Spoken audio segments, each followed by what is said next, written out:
ਬਾਬਾ ਦੀਪ ਸਿੰਘ ਜੀ 26 ਜਨਵਰੀ 1682 ਤੋਂ 1757 ਦਾ ਜਨਮ ਪਿੰਡ ਪਹੂਵਿੰਡ ਜ਼ਿਲ੍ਹਾ ਤਰਨਤਾਰਨ ਵਿੱਚ ਮਾਤਾ ਜਿਉਣੀ ਜੀ ਦੀ ਕੁੱਖੋਂ ਪਿਤਾ ਭਗਤਾ ਜੀ ਦੇ ਗ੍ਰਹਿ ਵਿਖੇ ਹੋਇਆ। ਮਾਤਾ ਪਿਤਾ ਨੇ ਬਾਲਕ ਦਾ ਨਾਮ ਦੀਪਾ ਰੱਖਿਆ। ਥੋੜੀ ਸੁਰਤ ਸੰਭਾਲਣ ਤੋਂ ਬਾਅਦ ਇਹ ਨੌਜਵਾਨ ਅਵਸਥਾ ਵਿੱਚ ਵਿਚਰਦਿਆਂ ਬਾਲਕ ਦੀਪਾ ਸਤਿਗੁਰਾਂ ਦੇ ਪਾਵਨ ਅਸਥਾਨ ਸ੍ਰੀ ਅਨੰਦਪੁਰ ਸਾਹਿਬ ਵਿਖੇ ਦਸਮ ਪਾਤਸ਼ਾਹ ਸ੍ਰੀ ਗੁਰੂ ਗੋਬਿੰਦ ਸਿੰਘ ਜੀ ਦੇ ਪਾਵਨ ਚਰਨਾਂ ਵਿੱਚ ਜਾ ਹਾਜ਼ਰ ਹੋਇਆ।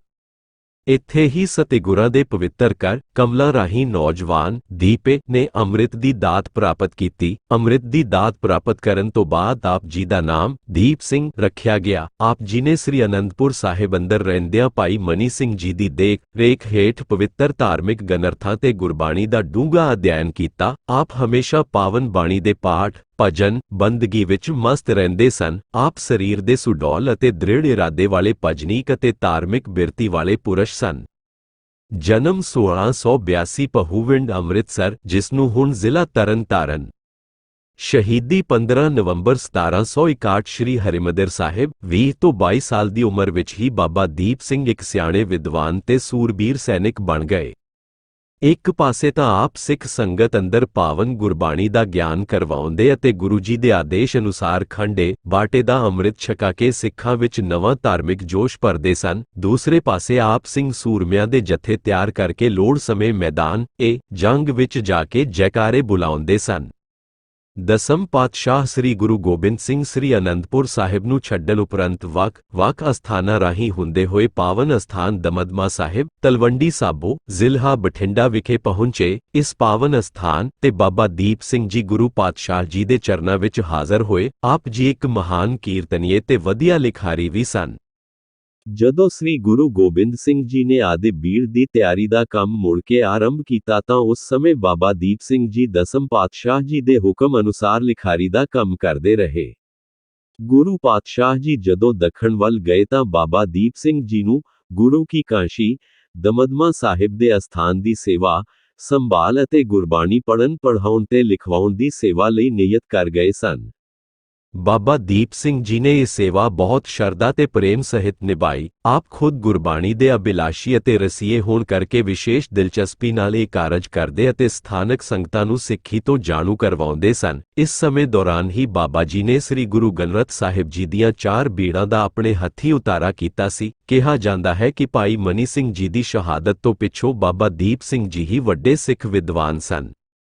17ਵੀਂ ਸਦੀ ਵਿੱਚ ਸਮੁੱਚਾ ਖਾਲਸਾ ਪੰਥ ਜੰਗਲਾਂ ਤੇ ਪਹਾੜਾਂ ਵਿੱਚੋਂ ਬਾਹਰ ਆ ਕੇ ਇੱਕ ਸੰਗਠਿਤ ਰੂਪ ਵਿੱਚ ਇਕੱਤਰ ਹੋਇਆ।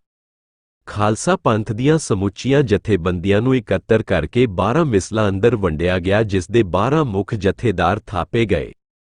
ਇਹਨਾਂ ਮਿਸਲਾਂ ਵਿੱਚੋਂ ਇੱਕ ਮਿਸਲ ਦਾ ਨਾਂ ਸੀ ਸ਼ਹੀਦ ਮਿਸਲ।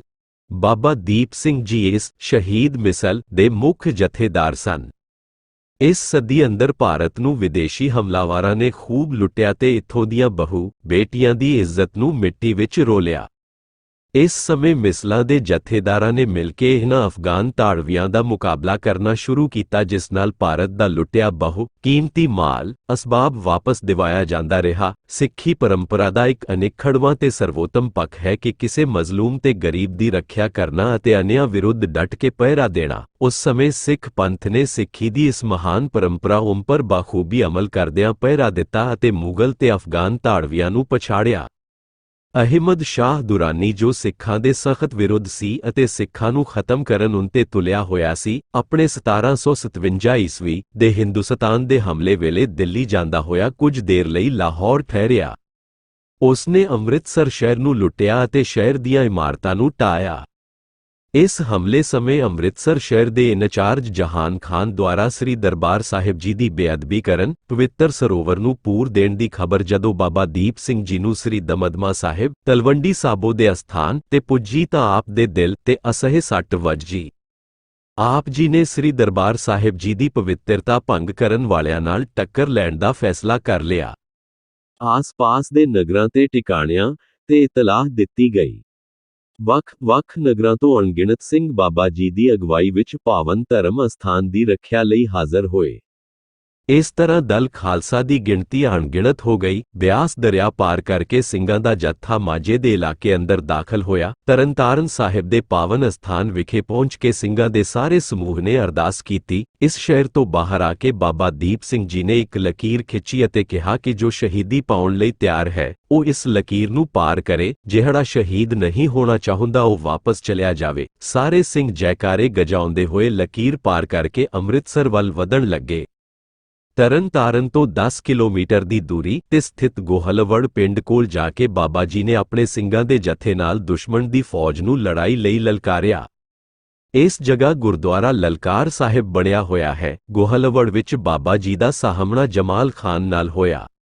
ਜਹਾਨ ਖਾਨ ਨੂੰ ਵੀ ਸੂਹੀਏ ਰਾਹੀਂ ਪਤਾ ਲੱਗ ਗਿਆ ਕਿ ਸਿੱਖ ਉਨ੍ਹਾਂ ਉੱਪਰ ਹਮਲਾ ਕਰਨ ਲਈ ਆ ਰਹੇ ਹਨ। ਇਹ ਖਬਰ ਸੁਣ ਕੇ ਜਹਾਨ ਖਾਨ ਨੇ ਆਪਣੇ ਸਹਾਇਕ ਅਤਾਈ ਖਾਨ ਨੂੰ ਸਿੱਖਾਂ ਉੱਤੇ ਹਮਲਾ ਕਰਨ ਦੇ ਆਦੇਸ਼ ਦਿੱਤੇ। ਜਹਾਨ ਖਾਨ ਆਪ ਘੋੜ ਸਵਾਰ ਫੌਜ ਨਾਲ ਲੈ ਕੇ ਅੰਮ੍ਰਿਤਸਰ ਸ਼ਹਿਰ ਤੋਂ ਬਾਹਰ ਗੋਹਲਵੜ ਦੇ ਸਥਾਨ ਤੇ ਪਹੁੰਚ ਗਿਆ, ਜਿੱਥੇ ਸਿੰਘਾਂ ਤੇ ਅਫਗਾਨਾਂ ਦੀ ਟੱਕਰ ਹੋਈ। ਅਫਗਾਨ ਸਿੰਘਾਂ ਦਾ ਟਾਕਰਾ ਨਾ ਕਰ ਸਕੇ, ਸਿੰਘਾਂ ਦੇ ਅੱਗੇ ਲੱਗ ਕੇ ਮੈਦਾਨੋਂ ਭੱਜ ਨਿਕਲੇ। ਇਤਨੇ ਨੂੰ ਜਹਾਨ ਖਾਨ ਦਾ ਸਹਾਇਕ ਅਤਾਈ ਖਾਨ ਆਪਣੀ ਭਾਰੀ ਫੌਜ ਲੈ ਕੇ ਆ ਗਿਆ, ਜਿਸ ਨਾਲ ਮੈਦਾਨ ਜੰਗ ਦੀ ਰੂਪ ਰੇਖਾ ਬਦਲ ਗਈ। ਇਸ ਘਮਸਾਨ ਦੀ ਜੰਗ ਅੰਦਰ ਸਿੱਖਾਂ ਦਾ ਜਾਨੀ ਨੁਕਸਾਨ ਹੋਣਾ ਸ਼ੁਰੂ ਹੋ ਗਿਆ। ਸਿੰਘ ਇੱਕ ਇੱਕ ਕਰਕੇ ਸ਼ਹੀਦ ਹੋਣ ਲੱਗੇ। ਇਸ ਯੁੱਧ ਵਿੱਚ ਹੌਲੀ ਸਿੰਘ ਅਫਗਾਨਾਂ ਨੂੰ ਤੱਕਦੇ ਅੰਮ੍ਰਿਤਸਰ ਸ਼ਹਿਰ ਦੇ ਬਾਰ-ਬਾਰ ਚਾਟੀਵਿੰਡ ਦਰਵਾਜ਼ੇ ਦੇ ਨੇੜੇ ਗੁਰਦੁਆਰਾ ਰਾਮਸਰ ਸਾਹਿਬ ਦੇ ਨੇੜੇ ਪੁੱਜ ਗਏ। ਬਾਬਾ ਦੀਪ ਸਿੰਘ ਜੀ 8 ਸੇਰ ਕੱਚੇ ਦਾ 2 ਧਾਰਾ ਖੰਡਾ ਖੜਕਾਉਂਦੇ ਵੈਰੀਆਂ ਨੂੰ ਸਦਾ ਦੀ ਨੀਂਦ ਸੁਆਉਂਦੇ ਹੋਏ ਅੱਗੇ ਵਧਦੇ ਜਾ ਰਹੇ ਸਨ। ਉਹ ਸਖਤ ਜ਼ਖਮੀ ਹੋ ਗਏ ਸਨ। ਅਫਗਾਨ ਦੁਸ਼ਮਣ ਦਾ ਇੱਕ ਕਮਾਂਡਰ ਅਮਾਨ ਖਾਨ ਅੱਗੇ ਵਧਿਆ ਤੇ ਬਾਬਾ ਜੀ ਤੇ ਵਾਰ ਕਰਨ ਲੱਗਾ। ਅੱਗੋਂ ਬਾਬਾ ਜੀ ਨੇ ਵੀ ਵਾਰ ਕੀਤਾ। ਇਸ ਸਾਂਝੇ ਵਾਰ ਵਿੱਚ ਬਾਬਾ ਜੀ ਨੇ ਉਸ ਮੁਗਲ ਕਮਾਂਡਰ ਨੂੰ ਤਾਂ ਥਾਂ ਤੇ ਹੀ ਖਤਮ ਕਰ ਦਿੱਤਾ, ਪਰ ਨਾਲ ਹੀ ਇਹਨਾਂ ਦੀ ਧੌਣ ਉੱਤੇ ਇੱਕ ਘਾਤਕ ਘਾਉ ਲੱਗਾ, ਜਿਸ ਨਾਲ ਬਾਬਾ ਜੀ ਦਾ ਸੀਸ ਇੱਕ ਪਾਸੇ ਉਲਰ ਗਿਆ। ਬਾਬਾ ਜੀ ਆਪਣੇ ਪਵਿੱਤਰ ਸੀਸ ਨੂੰ ਹੱਥ ਦਾ ਸਹਾਰਾ ਦਿੰਦੇ ਹੋਏ ਲੜਦੇ ਗਏ ਅਤੇ ਸੱਚਖੰਡ ਸ੍ਰੀ ਹਰਿਮੰਦਰ ਸਾਹਿਬ ਦੀ ਪਰਿਕਰਮਾ ਤੱਕ ਜਾ ਪਹੁੰਚੇ। ਇੱਥੋਂ ਤੱਕ ਅਪੜਦਿਆਨ ਬਾਬਾ ਜੀ ਨੇ ਕਈ ਪਠਾਨ ਤੇ ਅਫਗਾਨ ਮਾਰ ਮੁਕਾਏ ਸਨ। ਇਸ ਤਰ੍ਹਾਂ ਇਸ ਘਮਸਾਨ ਦੀ ਜੰਗ ਅੰਦਰ ਅਫਗਾਨ ਜਰਨੈਲਾਂ ਦੇ ਮਾਰੇ ਜਾਣ ਨਾਲ ਅਫਗਾਨੀ ਫੌਜ ਦੇ ਹੌਸਲੇ ਟੁੱਟ ਗਏ ਤੇ ਬਾਬਾ ਦੀਪ ਸਿੰਘ ਜੀ ਸੱਚਖੰਡ ਸ੍ਰੀ ਹਰਿਮੰਦਰ ਸਾਹਿਬ ਦੀ ਪਰਿਕਰਮਾ ਅੰਦਰ ਪਹੁੰਚ ਕੇ ਸ਼ਹੀਦੀ ਪ੍ਰਾਪਤ ਕਰ ਗਏ। ਸ਼ਹੀਦ ਹੋਏ ਸਿੰਘਾਂ ਸੰਨ 1757 ਈਸਵੀ ਨੂੰ ਸੱਚਖੰਡ ਸ੍ਰੀ ਹਰਿਮੰਦਰ ਸਾਹਿਬ ਦੀ ਰੱਖਿਆ ਹਿਤ ਸ਼ਹੀਦ ਹੋਏ ਸਿੰਘਾਂ ਦੀ ਯਾਦ ਵਿੱਚ ਗੁਰਦੁਆਰਾ ਮੰਜੀ ਸਾਹਿਬ ਦੀਵਾਨ ਹਾਲ ਨੇੜੇ ਇੱਕ ਥੜ੍ਹੇ ਉੱਪਰ ਨਿਸ਼ਾਨ ਸਾਹਿਬ ਝੁਲਾਇਆ ਹੋਇਆ ਹੈ। ਉਸ ਥੜ੍ਹੇ ਉੱਪਰ ਕੁਝ ਸਿੰਘਾਂ ਦੇ ਨਾਮ ਹੇਠ ਲਿਖੇ ਅਨੁਸਾਰ ਲਿਖੇ ਹੋਏ ਹਨ। ਬਾਬਾ ਦੀਪ ਸਿੰਘ ਜੀ ਸ਼ਹੀਦ ਹੈਡ ਜਥੇਦਾਰ, ਬਾਬਾ ਬਲਵੰਤ ਸਿੰਘ ਜੀ ਸ਼ਹੀਦ ਜਥੇਦਾਰ, ਬਾਬਾ ਹੀਰਾ ਸਿੰਘ ਜੀ ਸ਼ਹੀਦ ਜਥੇਦਾਰ, ਬਾਬਾ ਗੰਡਾ ਸਿੰਘ ਜੀ ਸ਼ਹੀਦ ਜਥੇਦਾਰ, ਬਾਬਾ ਲਹਿਣਾ ਸਿੰਘ ਜੀ ਸ਼ਹੀਦ ਜਥੇਦਾਰ, ਬਾਬਾ ਰਣ ਸਿੰਘ ਜੀ ਸ਼ਹੀਦ ਜਥੇਦਾਰ, ਬਾਬਾ ਗੋਪਾਲ ਸਿੰਘ ਜੀ ਸ਼ਹੀਦ ਜਥੇਦਾਰ, ਬਾਬਾ ਭਾਗ ਸਿੰਘ ਜੀ ਸ਼ਹੀਦ ਜਥੇਦਾਰ, ਬਾਬਾ ਸੱਜਣ ਸਿੰਘ ਜੀ ਸ਼ਹੀਦ ਜਥੇਦਾਰ, ਬਾਬਾ ਬਹਾਦਰ ਸਿੰਘ ਜੀ ਸ਼ਹੀਦ ਜਥੇਦਾਰ।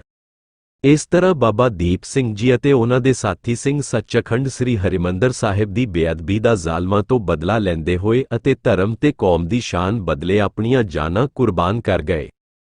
ਬਾਬਾ ਦੀਪ ਸਿੰਘ ਜੀ ਦਾ ਸ਼ਹੀਦੀ ਅਸਥਾਨ ਗੁਰਦੁਆਰਾ ਰਾਮਸਰ ਸਾਹਿਬ ਦੇ ਨੇੜੇ ਹੈ, ਜਿੱਥੇ ਅੱਜਕੱਲ ਗੁਰਦੁਆਰਾ ਸ਼ਹੀਦਗੰਜ ਬਾਬਾ ਦੀਪ ਸਿੰਘ ਜੀ ਸੁਸ਼ੋਭਿਤ ਹੈ। ਸ੍ਰੀ ਹਰਿਮੰਦਰ ਸਾਹਿਬ ਦੀਆਂ ਪਰਿਕਰਮਾ ਵਿੱਚ ਜਿੱਥੇ ਬਾਬਾ ਜੀ ਨੇ ਸੀਸ ਭੇਟ ਕੀਤਾ ਸੀ, ਉੱਥੇ ਵੀ ਪਾਵਨ ਗੁਰਦੁਆਰਾ ਸਾਹਿਬ ਸੁਭਾਇਮਾਨ ਹੈ। ਬਾਬਾ ਦੀਪ ਸਿੰਘ ਜੀ ਦਾ ਉਹ 2 ਧਾਰਾ ਖੰਡਾ ਸ੍ਰੀ ਅਕਾਲ ਤਖਤ ਸਾਹਿਬ ਦੇ ਸ਼ਸਤਰਾਂ ਵਿੱਚ ਸੰਭਾਲ ਕੇ ਰੱਖਿਆ ਗਿਆ, ਜਿਸ ਦੇ ਹਰ ਰੋਜ਼ ਸ਼ਾਮ ਨੂੰ ਸੰਗਤਾਂ ਨੂੰ ਦਰਸ਼ਨ ਕਰਵਾਏ ਜਾਂਦੇ ਹਨ।